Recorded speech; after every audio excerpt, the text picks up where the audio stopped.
hari ini saya didorong oleh Tuhan untuk menyampaikan tentang pentingnya sikap hati kita. Tolong host bisa bantu saya menampilkan PowerPoint-nya. Baik, puji Tuhan. Ini adalah sesuatu yang Tuhan berikan yang telah terlebih dahulu mengajar saya, menegur, dan memberkati hidup saya, saudara. Dan saya pun rindu ini juga boleh memberkati Bapak Ibu semua. Ya, seperti kita dengar, kita ketahui bahwa tahun 2021 next adalah tahun integritas. Dan yang hal penting yang harus kita jadikan standar dalam kehidupan kita adalah integritas ini ya, baik dalam kehidupan pribadi, dalam marketplace, terlebih kita sebagai para pelayan Tuhan, hamba-hamba Tuhan. Kembali kita melihat integritas menurut Westminster Dictionary of Theological Terms, bahwa sebuah istilah teologis yang menunjukkan kemurnian dan kejujuran sebagaimana manusia diciptakan dalam rupa dan gambar Allah. Ya, berarti kita dikembalikan kepada gambar, kepada standar Allah, gambar Allah itu sendiri. Next. Dan standar atau ukuran yang Tuhan pakai itu adalah hati kita. Ya, seperti apa yang tertulis dalam 1 Samuel 16 ayat yang ke-17, kita perhatikan, jangan pandang parasnya atau perawakannya yang tinggi, sebab aku telah menolaknya. Bukan yang dilihat manusia, yang dilihat Allah. Manusia melihat apa yang di depan mata, tetapi Tuhan melihat hati. Satu ayat lagi berikutnya, jagalah hatimu dengan segala kewaspadaan, karena dari situlah terpancar kehidupan. Kalau dalam terjemahan bahasa Ibrani, dikatakan jagalah hatimu, klik lagi, jagalah hatimu lebih daripada apapun juga, karena hatimu adalah batas hidupmu. Ya, jadi hati itu adalah penentu kehidupan kita. Hati adalah batas kehidupan kita. Ketika seseorang hatinya sempit, maka hidupnya sempit. Hatinya luas, maka hidupnya luas. Hatinya besar, maka hidup kita menjadi hidup yang besar. Ya, saya teringat satu kali John C. Maxwell, dia pernah ditanya, apa harapan untuk anak-anakmu? Apakah memiliki IQ yang tinggi atau memilih sikap yang baik? Lalu John C. Maxwell ini menjawab, kalau harus memilih ya dua-duanya. Kalau boleh dua-duanya. Tetapi di antara dua itu, aku lebih memilih anak-anakku memiliki sikap yang baik daripada IQ yang tinggi. Mari kita perhatikan slide berikut ini, ya, bahwa orang punya bakat yang hebat sekalipun kalau tidak dibarengi dengan sikap hati yang baik, ya, tidak akan menghasilkan pribadi yang hebat, yang luar biasa.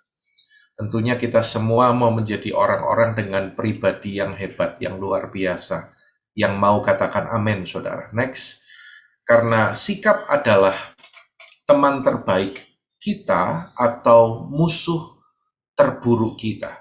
Saudara perhatikan, sikap kita itu bisa membuat orang itu dekat atau sebaliknya, membuat mereka itu menjauh dari kehidupan kita. Dan ada 5 hal penting yang kita akan pelajari tentang sikap hati ini. Ya, yang pertama berikutnya, bahwa sikap hati kita itu menentukan bagaimana kita menghadapi kehidupan. Ya, dalam Markus 7 ayat 20 sampai 23, ini adalah perkataan Yesus, ya. Saya akan membacakan yang di highlights, yaitu semua hal-hal jahat ini timbul dari dalam dan menajiskan orang. Jadi ternyata semuanya itu bersumber dari hati, semuanya bersumber dari apa yang ada dalam hati, dan itu akan keluar. Itu akan mempengaruhi bagaimana kita itu menghadapi kehidupan. Apa yang dikatakan oleh Eleanor Roosevelt berikutnya, tidak ada seorang pun dapat menyakiti Anda tanpa persetujuan Anda. Ya, mari anak-anak Tuhan yang dikasihi, ingat berikutnya, penyebab sakit hati memang dari luar, tetapi keputusan dan pilihan untuk sakit hati itu adalah dari dalam diri kita. Mungkin ada yang bertanya, Pak, apa mungkin di tengah situasi yang tidak baik, di tengah keadaan ketika kita mungkin dikecewakan, dihianati, apakah kita tetap bisa memberikan sikap hati atau memilih sikap yang baik? Bisa. Karena Alkitab memberikan beberapa contoh.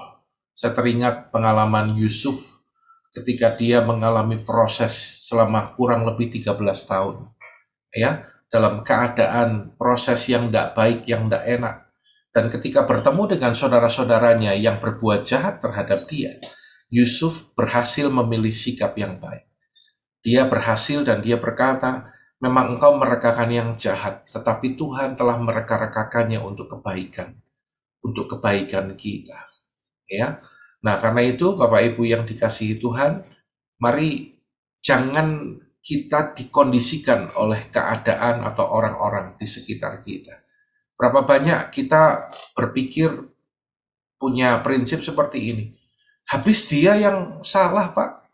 Habis dia yang nyakiti saya. Karena itu, ya saya seperti ini.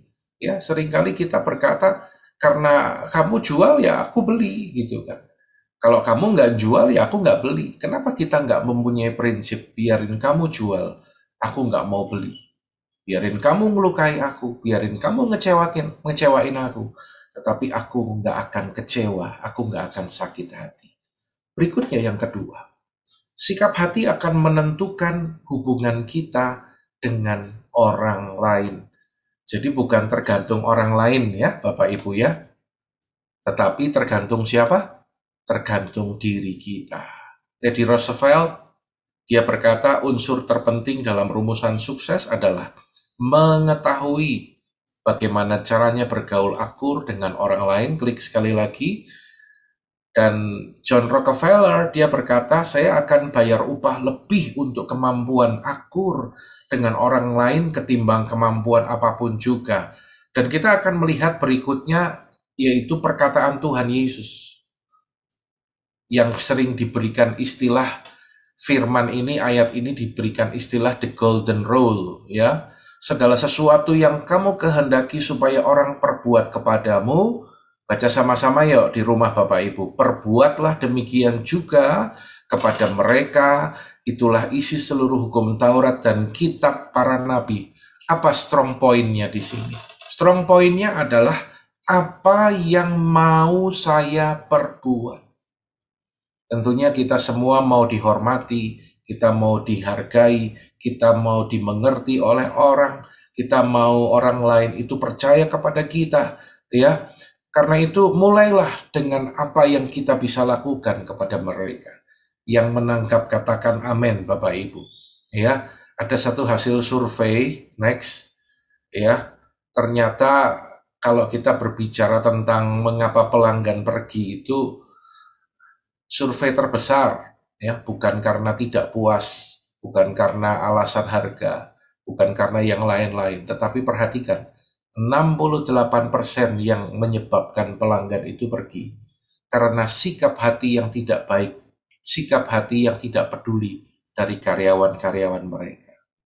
Ya, karena itu sikap hati itu sangat penting karena menentukan hubungan kita dengan orang lain. Berikutnya yang ketiga, sikap hati mempengaruhi hasil melebihi apapun. Bapak Ibu, saya akan menunjukkan berikutnya, yaitu ada 3 model sikap. Sikap negatif akan menghasilkan hal yang negatif. Klik sekali lagi. Sikap acuh tak acuh akan menghasilkan hal yang rata-rata. Dan sikap positif, ini yang luar biasa, akan menghasilkan hal yang positif. Ya, yang mau memiliki sikap yang positif boleh lambaikan tangan Bapak Ibu. Oh puji Tuhan, semua melambaikan tangan, termasuk yang kameranya off ya, saudaraku ya. Wah puji Tuhan ya, saya melihat dengan mata iman saudaraku. Ya, saudara, saya teringat ada seorang petinju fenomenal yaitu Mike Tyson. Jadi sebelum bertanding, biasanya petinju itu di atas ring mereka itu pemanasan. Dan ketika pemanasan, mereka sambil pemanasan itu, yang tanpa orang sadari mereka itu saling memandang satu dengan yang lain. Mereka itu lihat mata dari lawannya, ya. Para penonton waktu itu dalam satu kali pertandingan sudah melihat bagaimana musuh dari Mike Tyson ini tidak berani untuk memandang mata Mike Tyson. Dan banyak orang memprediksi bahwa ia nggak akan menang. Dia pasti kalah menghadapi Mike Tyson. Benar, ya. Dari sikap yang terlihat dari gesturnya, akhirnya benar. Orang ini kalah sebelum ronde pertama berakhir. Mari perhatikan sikap kita, ya. Sikap kita akan mempengaruhi ketika Anda memulai mengerjakan tugas pelayanan, sesuatu yang kita kerjakan, pekerjaan kita. Bagaimana sikap kita di awal pekerjaan kita itu akan menentukan hasil selanjutnya. Ya, kalau istilah orang berkata kita harus optimis, ya, jangan pesimis. Ya, itu memang sangat menentukan. Ya, mari kita lihat apa yang dikatakan oleh mantan Perdana Menteri Israel. Dia adalah PM Israel keempat, ya, sekaligus wanita pertama yang menjabat sebagai Perdana Menteri Israel, yaitu pada tahun 1969 sampai 74. Kita akan simak bersama-sama. Dia berkata, yang dimiliki negara saya hanyalah semangat.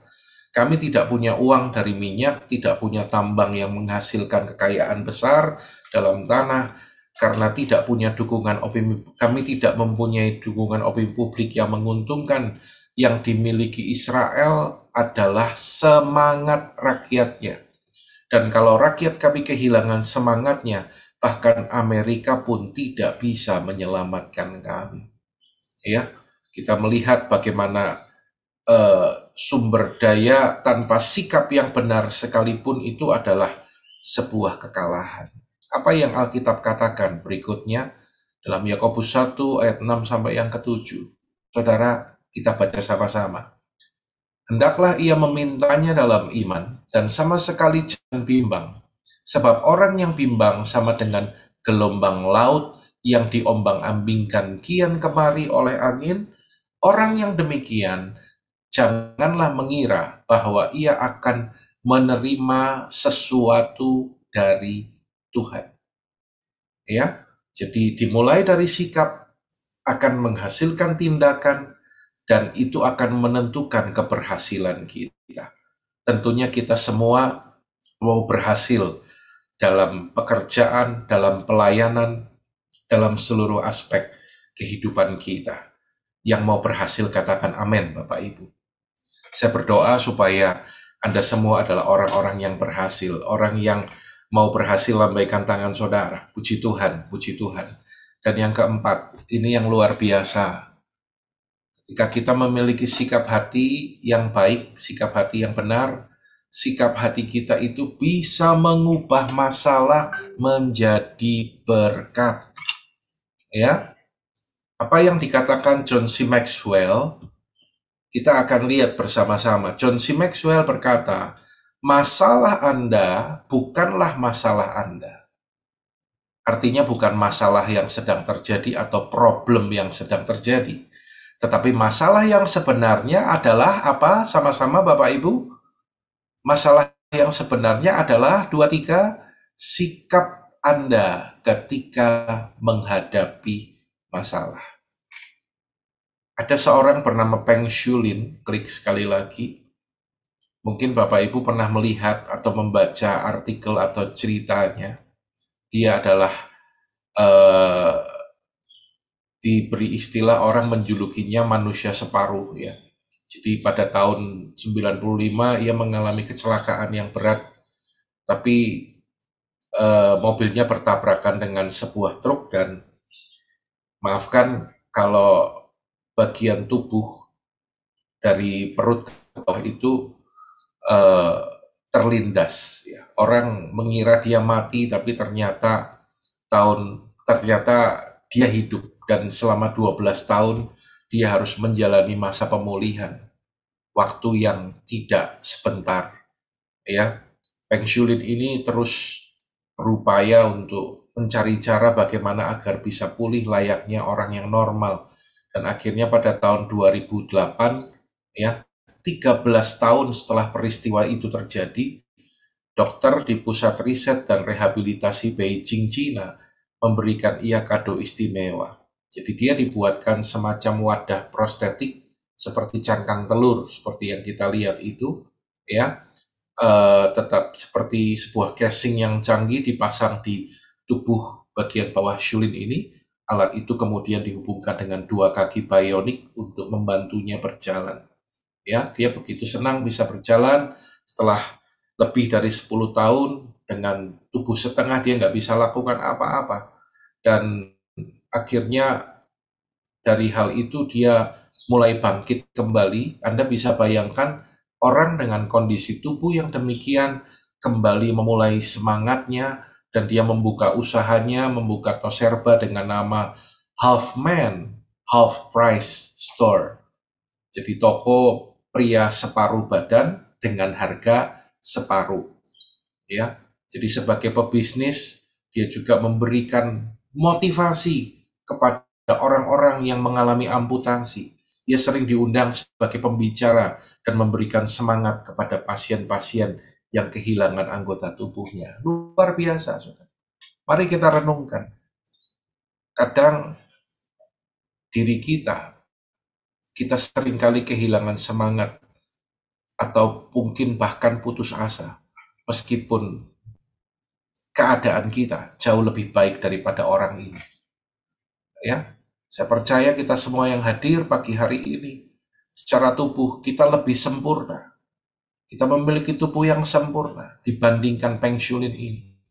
Tapi bagaimana dengan semangat kita? Bagaimana dengan sikap kita menghadapi kehidupan? Adakah kita yang hari-hari ini lebih banyak bersungut-sungut?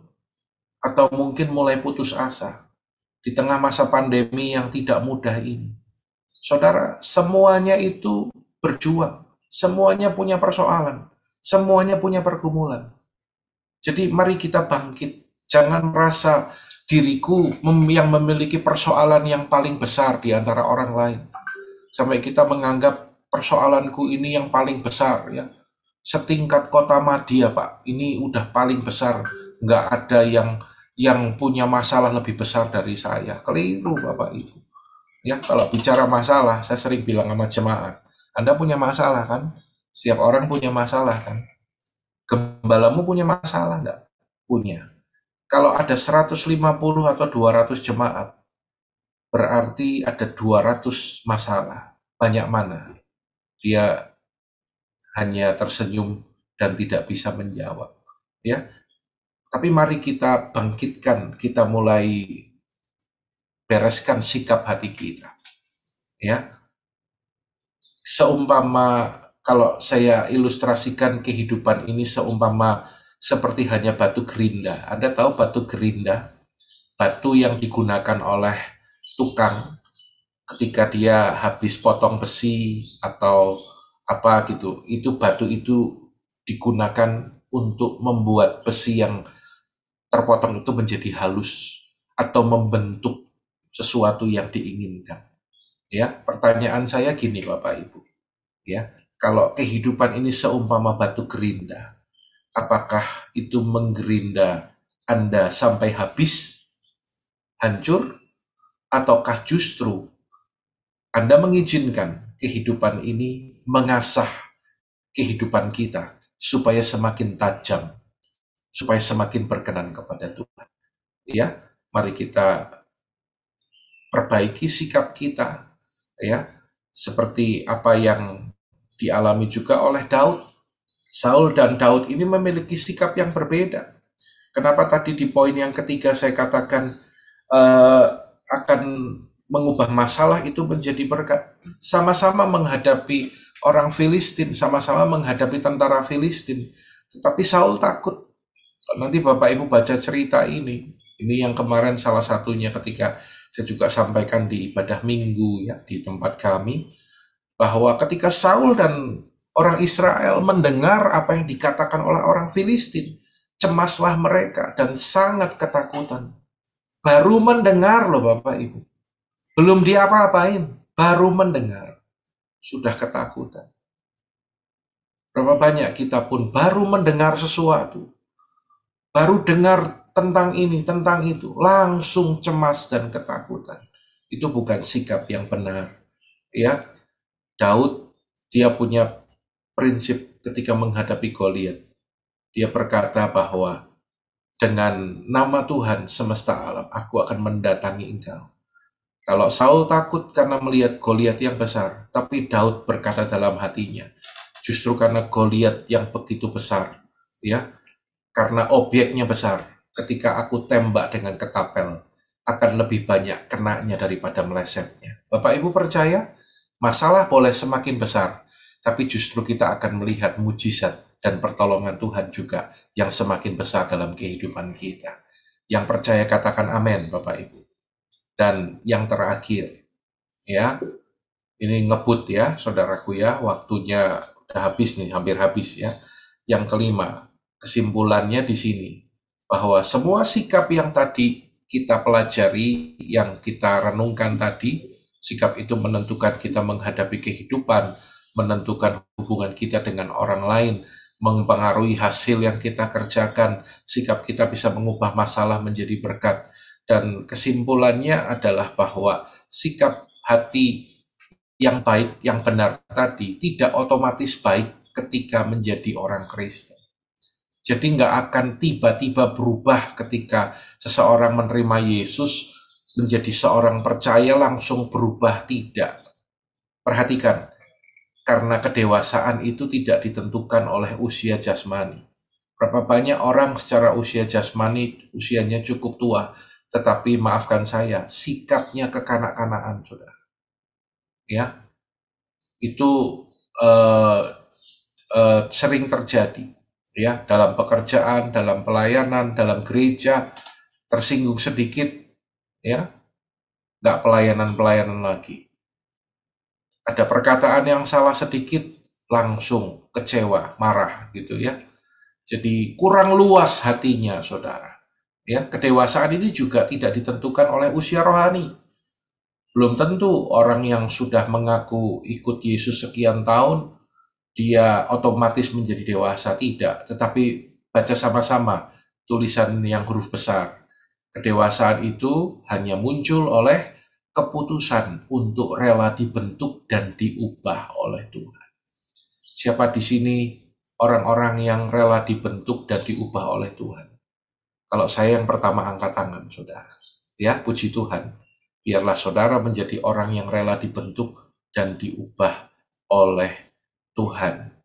Yang terakhir, klik sekali lagi, mustahil untuk mengusir burung yang terbang di atas kepala kita. Namun tidak mustahil untuk membuang sarangnya dari kepala kita. Mustahil untuk menentukan arah angin ketika Anda naik perahu atau kapal. Tetapi tidak mustahil untuk mengarahkan arah layar. Mustahil bagi kita untuk menyesuaikan semua situasi agar pas dengan kehidupan kita secara sempurna. Namun, tidak mustahil untuk menyesuaikan sikap kita, ya, menyesuaikan sikap hati kita. Mari, Bapak Ibu yang dikasihi Tuhan, kita buka hati kita dan sungguh-sungguh kita mau berkata, Tuhan, lewat firman yang Kau berikan pagi hari ini, aku mau Tuhan, Engkau menolong supaya aku boleh memperbaiki sikap-sikap yang salah.